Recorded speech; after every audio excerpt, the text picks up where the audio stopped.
நான் உன்னை விட்டு விலகுவதில்லை, நான் உன்னை என்றும் கைவிடுவதில்லை.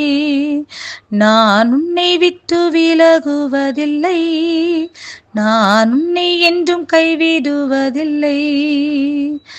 நான் உன்னை காண்கின்ற தேவன், நான் உன்னை காண்கின்ற தேவன்.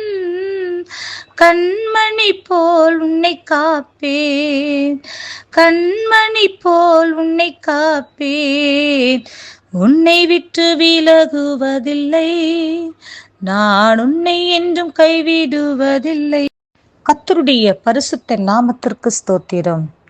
யோவான் எழுதின சுவிசேஷம் 14வது அதிகாரம் 18வது வசனம். நான் உங்களை திக்கற்றவர்களாக விடேன், உங்களிடத்தில் வருவேன்.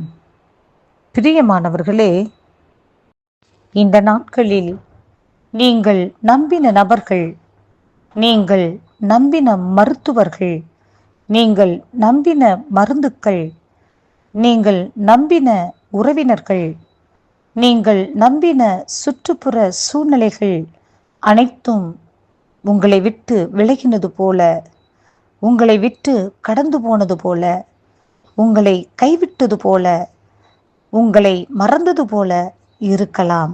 பிரியமானவர்களே, இந்த நாட்களில் கர்த்தர் உங்களை பார்த்து சொல்கின்றார், கர்த்தர் ஒருபோதும் உங்களை மறப்பதில்லை, ஒருபோதும் அவர் உங்களை திக்கற்றவர்களாக விடுவதில்லை, ஒருபோதும் அவர் கைவிடுவதில்லை. பிரியமானவர்களே, நான் உங்களை திக்கற்றவர்களாக விடேன் என்று கர்த்தர் வாக்கு கொடுக்கின்றார்.